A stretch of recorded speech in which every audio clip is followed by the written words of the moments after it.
미국의 그 스탠퍼드 대학교 정신의학 또 중독의학과 교수입니다. 그 애나 램키 교수라는 분이 쓴 책 중에서 그 도파민 네이션 이런 제목의 책이 있는데요. 이 중독과 관련한 전문가 중에 전문가라는 평가를 받는 분이 있었는데 굉장히 그 근거를 또 잘 드러내면서 주장해 나가는데, 이 책에서 주장하는 몇 가지 포인트 중에서 거의 제일 중요하다고 보는 포인트가 뭐냐 하면 이겁니다. 쾌락에 몰두하면 고통이 따르지만 절제를 익힌다면 참 기쁨을 누릴 수 있다. 쾌락에 몰두하면 고통이 따르지만 절제를 익힌다면 참 기쁨을 누릴 수 있다. 굉장히 중요한 원리를 담은 전제인데요. 이 책 제목에 나오는 도파민이라는 것은 인간의 뇌에서 이 쾌락과 고통을 지휘하는 신경 전달 물질이 있는데 그게 도파민이라는 겁니다. 그래서 우리가 마음에 기쁨이 있고 또 행복이 나오고 이런 것들을 잘하려면 이 도파민이라는 신경 전달 물질 관리를 잘해야 되는데, 이 도파민을 잘 활용하려면 이 고통과 쾌락 사이에 균형을 잘 유지해야 된다. 이런 내용입니다. 이게 무슨 내용인가 하니까요, 이 인간의 뇌는 저울처럼 이 평형을 유지하려고 하는 그런 속성이 있다는 겁니다. 그래서 이 평형을 유지하고자 하는 이 저울의 이쪽 끝에는 쾌락이라는 게 있고요, 또 다른 반대편 쪽에는 고통이라는 게 있다는 겁니다. 그래서 우리 뇌는 어느 쪽이든 너무 한쪽으로 오래 기울어져 있게 하지 않는다는 겁니다. 예를 들면 이런 거죠. 어떤 사람이 계속 쾌락을 추구하면 그러면 뇌에서 평형을 유지하기 위하여 고통도 함께 쌓여간다는 겁니다. 또 반대로 이런 거죠. 운동이라는 거는 우리 육체를 굉장히 괴롭히는 거잖아요. 그래서 이 마라톤 같은 거, 이거는 이 육체를 거의 한계까지 몰아붙이는 고통으로 몰고 가는 건데, 아니 왜 사람들은 이 마라톤을 못 끊는가? 마라톤 중독자도 있는 것 같아요. 왜 그런가 하니까요, 아까 이 균형 말씀을 드렸잖아요.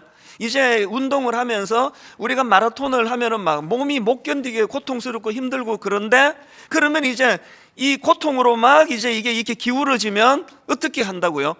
이 고통으로 기울어지는 걸 방치하냐고 균형을 유지하기 위하여 우리 몸에서 기쁘게 한다는, 마음을 즐겁게 만드는 이런 것들이 같이 일어나도록 만들어주는 겁니다. 그 마라톤을 못 끊는 거죠. 저는 마라톤 한 번도 시도해 본 적이 없는데요. 이제 만보 걷기, 이게 이런 거구나.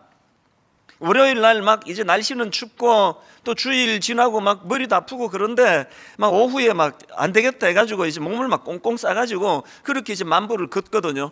그러면 춥고 그런데 희한한 게, 그렇게 이제 한 만보 빠르게 걷기 때문에 한 1시간 10분 그렇게 이제 걷고 집에 들어오면 몸이 확 회복되는 건 몸을 움직였으니까 그렇다 치고요, 마음의 기분이 확 좋아져요. 우울한 이런 감정이 있을 때는 걷고 나면 마음이 회복이 되는 걸 여러 번 느낍니다.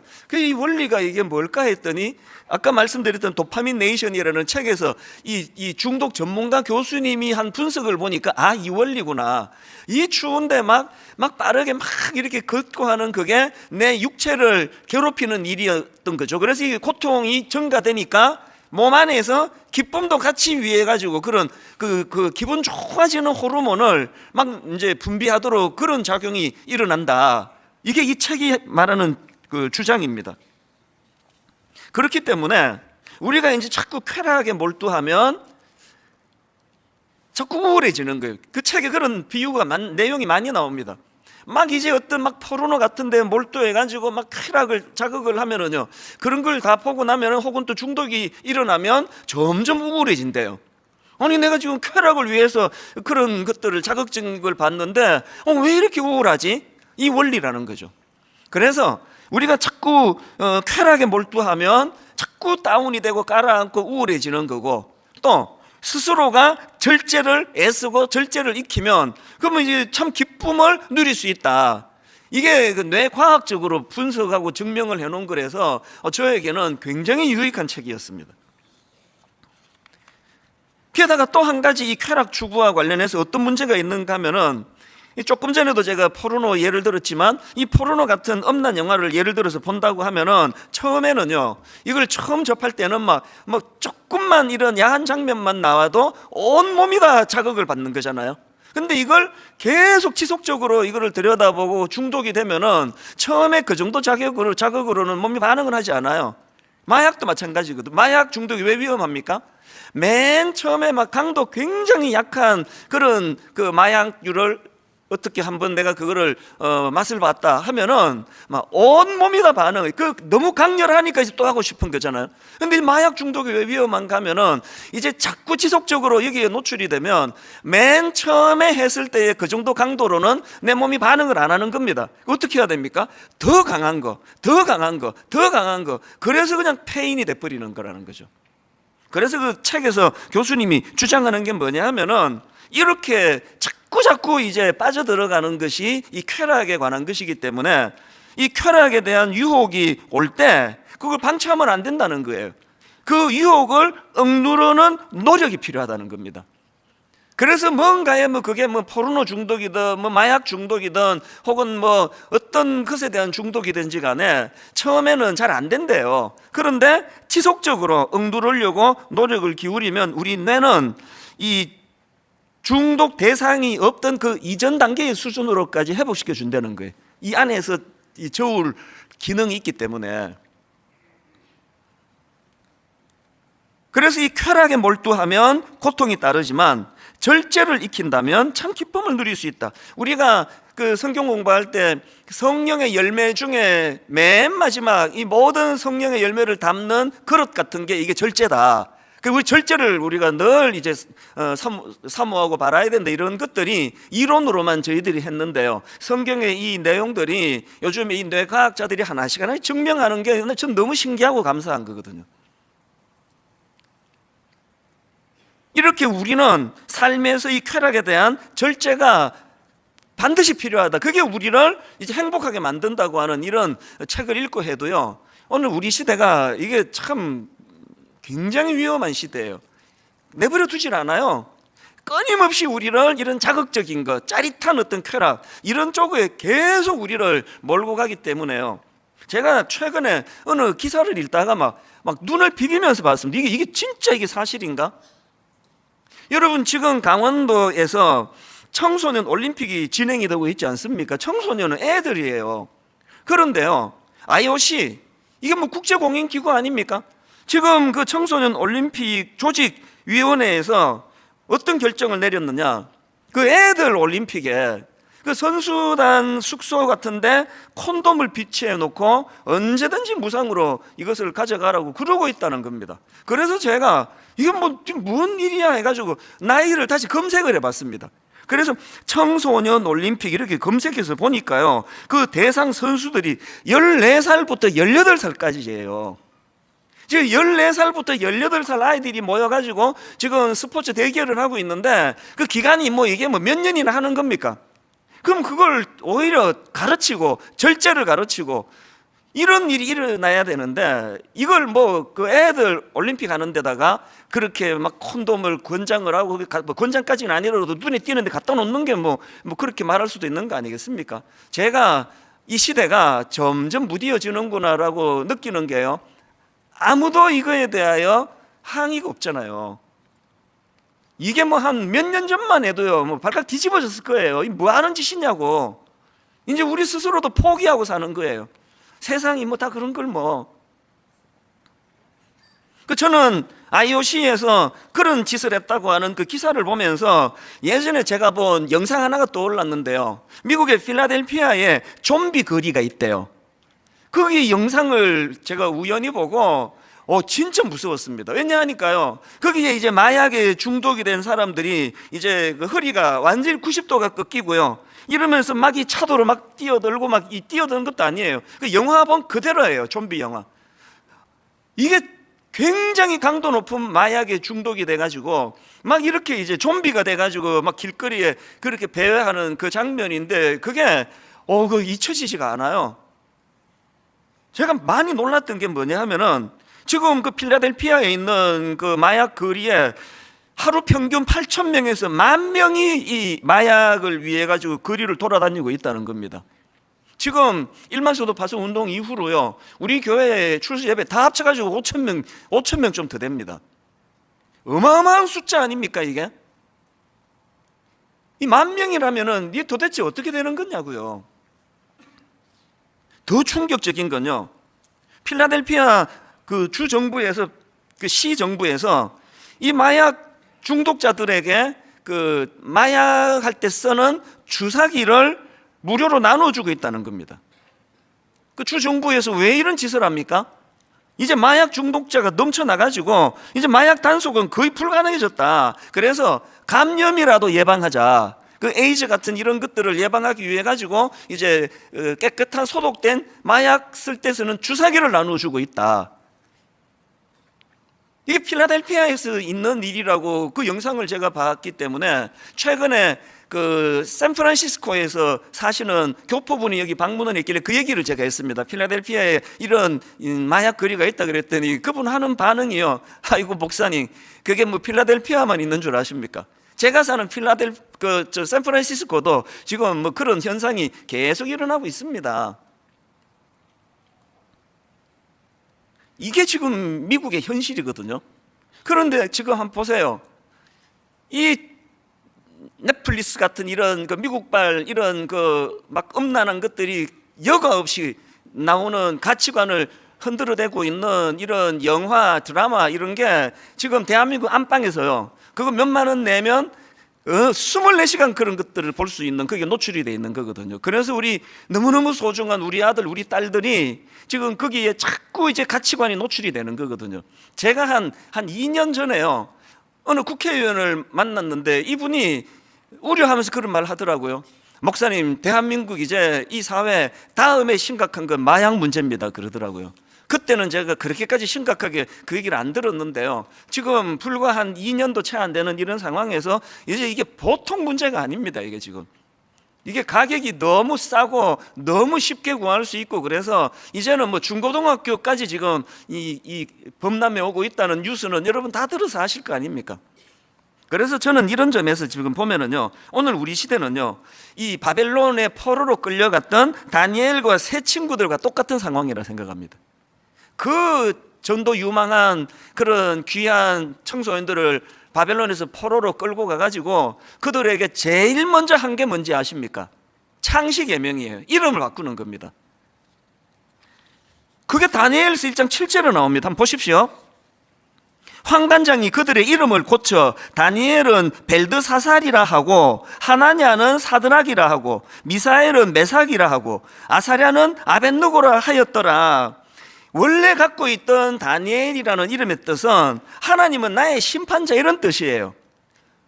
그랬는데 바벨론에서 이 귀한 청년을 잡아가지고 이름을 바꿔버렸습니다. 벨드사살. 이 벨드사살은요, 벨이라는 신이 나의 삶을 지킨다 이런 뜻입니다. 제가 자료를 보니까 벨 신은 바벨론 사람들이 섬기던 바알의 또 다른 이름이래요. 자, 질문, 지금 바벨론이 왜 이런 짓을 합니까? 왜 남의 귀한 이름을 바꿔버립니까? 다니엘뿐만 아니고 세 친구 전부가 다 하나같이 이름 뜻이 하나님을 찬양하는 이런 의미를 가진 이름이었는데 그 세 친구도 이름을 다 바꿔버려요. 무엇으로?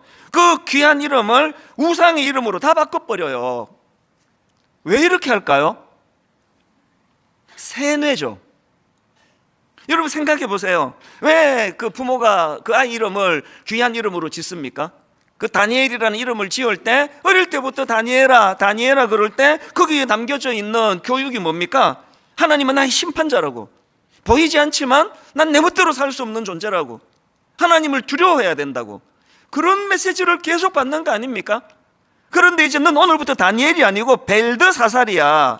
벨 신이 너의 삶을 지킨단 말이야. 벨드사살 계속 다니엘이 이렇게 이름을 부르는 게 이게 세뇌를 위한 거거든요. 이런 점에서는 오늘 우리 청소년들, 우리 젊은이들 똑같다고 생각합니다. 지금 뭐 넷플릭스 뿐입니까? 지금 공공TV에서 하는, 공영방송에서 하는 드라마까지 한번 보시라고요. 그 드라마 기전은요, 우리 한국의 고유한 이런 전통과 문화를 바탕으로 하는 드라마는 이제 한 편도 없습니다. 전부 다 이제 이 미국발 굉장히 이게 국적도 없는 이런 말도 안 되는 이런 가치관을 지금 잠식시키는 거거든요. 동성애 문제, 이게 한국발입니까? 다시 부탁드리는데요, 예수 믿는 저와 여러분은 동성애자들을 그렇게 편견을 갖고 함부로 대하고 막 그렇게 하시면 안 됩니다. 그 성경적이지 않아요. 동성애자들에 대해서도 우리는 그들을 혐오해서는 안 되고요, 그들을 우리가 긍휼한 마음으로 어떻게 해서든 도와줘야 될 대상이라 생각하지만, 그러나 옳고 그름에 대한 기준은 정확하게 갖고 가자는 거 아닙니까? 그래서 여러분, 저도요 중고등학교 때 남자친구들을 너무너무 사랑하는 남자친구도 많았습니다. 얘 데리고 우리 집에 가서 자고 나도 그 집에 가서 자고 껴안고 막 레슬링하고 이러면서도 이걸 내가 동성애적인 성향을 갖고 있다는 생각을 단 한 번도 해본 적이 없습니다. 우정이에요. 그 남자끼리도 손잡고 자고 우리 집에도 데리고 오고 밥도 같이 먹고 등산도 같이 하고, 이게 어떻게 동성애냐고요. 지금 우리 아이들이 이런 잘못된 문화 속에서 계속 지금 오해를 하게 만드는 거거든요. 나도 동성애적인 성향이 있나 보다. 뭘 노리는 거냐고요.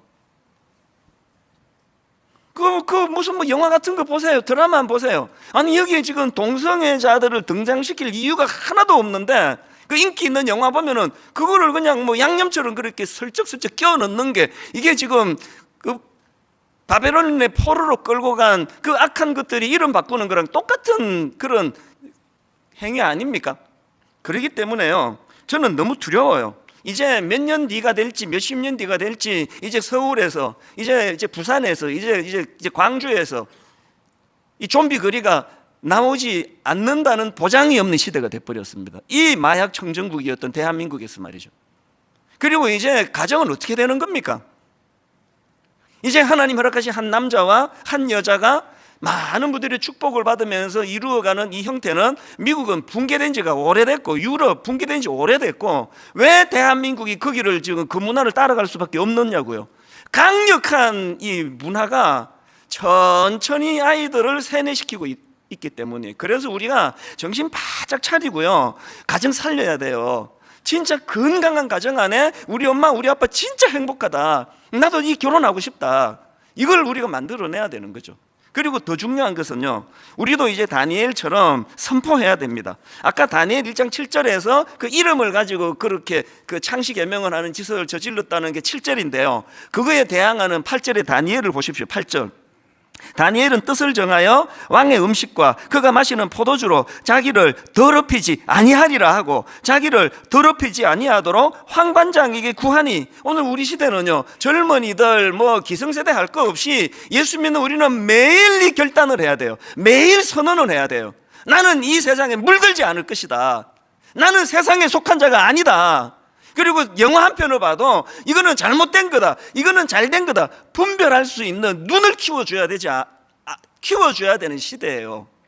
그래서 여러분, 멀쩡한 그 다니엘이라는 그 귀한 이름을 못 쓰게 하고 벨드사살이라고 하는 국적 불명의 쇠뇌를 시키는 이 세상에 우리 아이들이 노출이 됐다면, 가정에서 어떻게 해야 됩니까? 여러분, 가정에서 복음의 언어를 많이 나누셔야 돼요. 복음의 언어, 교회에 일주일에 딱 1시간 나와가지고 다니엘 복음의 언어 듣고 주 7일이 지금 아이들이 지금 이 벨드사살이라는 이름에 노출되어 있는 이런 상황이기 때문에, 사명을 가지고 가정 안에서 여러분, 다니엘아 넌 벨드사살 아니야, 넌 다니엘이야, 너는 하나님의 사람. 이 복음의 언어가 뭡니까? 십자가로 회복이 되는 언어, 격려의 언어, 사람을 살리는 언어. 어지간하면 가정에서 자꾸 지적하지 마시고요, 주님 이름으로 자꾸 축복하고, 교회도 부탁해요. 그건 날 아무것도 아닌 것 가지고 악플이나 달고, 이 교회는 저 교회가 문제고, 저 교회는 이 교회가 문제고, 이 사람은 저 사람이 문제고, 저 사람은 이 사람이 문제고. 이 복음의 언어가 아니에요. 용서의 언어, 용납의 언어, 사랑의 언어. 그 드라마 같은데 그냥 자극적인 것에 노출되어 있는 우리 젊은이들이 교회 오면은 그런 자극적인 사랑이 아니라 저 얼굴 표정에서, 뭐 설교할 때 저도 자꾸 인상 쓰면서 해가지고 할 말이 없는데요, 웃으면서 하는 게 전 잘 안 돼요. 막 인상은 써도요, 조금 전에 제가 가르쳤던 그 중고등부 때 가르쳤던 제자가 쓴 글을 보고 마음이 너무 고무가 됐어요. 자기에게 영향을 준 사람, 그러면서 이제 이찬수 목사 편이었나 봐요. 우리 목사님은 한 번도 우리를 지적하고 그러지 않았다고, 계속 복음으로 읽어 드릴 걸 그랬네. 내가 옮겨와가지고 제가 굉장히 위로를 받았습니다. 교회는 이런 곳이어야 돼요. 자꾸 지적하고 너 이래 갖고 안 돼. 그 말을 다르게 표현하면요, 근데 이것만 고치면 되는데, 이 교회에서 복음의 언어가, 가정에서 복음의 언어가 십자가 예수 그리스도 이름 많이 드러나는 올 한 해가 되기를 바랍니다.